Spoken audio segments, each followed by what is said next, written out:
எல்லோருக்கும் வணக்கம். இன்றைக்கி இந்த வீடியோவில் வெஜிடபிள் உப்புமா எப்படி செய்கிறதுன்னு பற்றி தான் பார்க்க போகிறோம். ஹோட்டல் ஸ்டைலில் வெஜிடபிள் உப்புமா செய்கிறது எப்படிங்கிறத சொல்கிறேன். உப்புமாவே சாப்பிடாதவங்க கூட இந்த மெத்தடில் செஞ்சிங்கன்னா கண்டிப்பாக விரும்பி சாப்பிடுவாங்க. வாங்க எப்படி செய்கிறதுங்கிறத பார்க்கலாம். வாங்க இப்போ கடாயில் எண்ணெய் ஒரு 4 டேபிள் ஸ்பூனுக்கு எண்ணெய் விட்டுருக்கேன். எண்ணெய் காஞ்சிருக்கு. 1 ஸ்பூன் கடுகு, 1 ஸ்பூன் உளுத்தம்பருப்பு, கொஞ்சம் சீரகம்,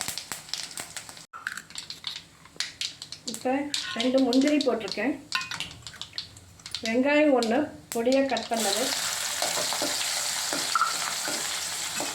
பச்சை மிளகா. வெங்காயம் கொஞ்சம் நல்லா வதங்கட்டும். வெங்காயம் நல்லா வதங்கியிருக்குங்க. இப்போ இந்த ஸ்டேஜில் நாம் கேரட்டு ஒரு பாதி கேரட்டு எடுத்துருக்கேன். நான் வந்து ஒரு 2 பேர் 3 பேர் சாப்பிட்ற அளவுக்கு தான் நான் இப்போ செய்கிறதுனால கொஞ்சமாக எடுத்திருக்கேன். நீங்கள் உங்கள் அளவுக்கு எவ்வளோ பேர் செய்கிறீங்களோ அந்த தகுந்த மாதிரி கூட்டி குறைச்சி எடுத்துக்கோங்க காயோட அளவு. கேரட்டு, பீன்ஸு, உருளைக்கிழங்கு போட்டிருக்கேங்க. பட்டாணி. இது 2 நிமிஷம் நல்லா வேகட்டும்.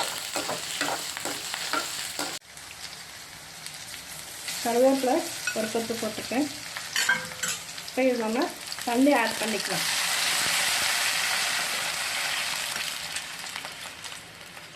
ஒரு டம்ளர் தயிர்,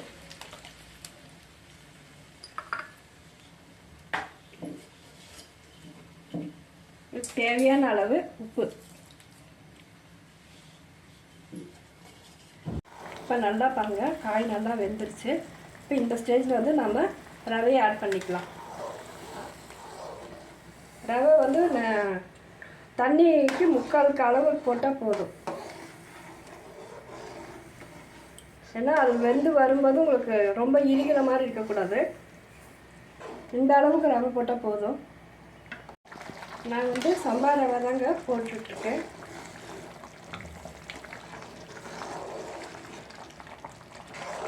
நாங்கள் இந்த சம்பா ரவை வந்து இந்த மெத்தடில் நீங்கள் செஞ்சீங்கன்னா தான் டேஸ்ட்டாக இருக்கும்.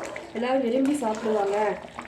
அதனால் இந்த சொல்கிற மெத்தட்லேயே நீங்கள் செய்யுங்க. ஹோட்டல் ஸ்டைலில் வெஜிடபிள் உப்புமா ரெடி ஆயிடுச்சுங்க. அடுப்பு அணைச்சிடுறேன்.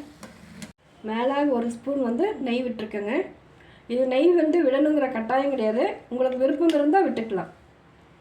இப்போ வெஜிடபிள் உப்புமா ரெடி ஆயிடுச்சுங்க. கூட நீங்கள் சைட் டிஷ்ஷாக தேங்காய் சட்னி இல்லைன்னா தயிர், கெட்டி தயிர் எடுத்திங்கன்னா ரொம்ப நல்லாயிருக்கும். எப்படி இருக்குன்னு செஞ்சு பார்த்து கமெண்ட்டில் பதிவு பண்ணுங்கள்.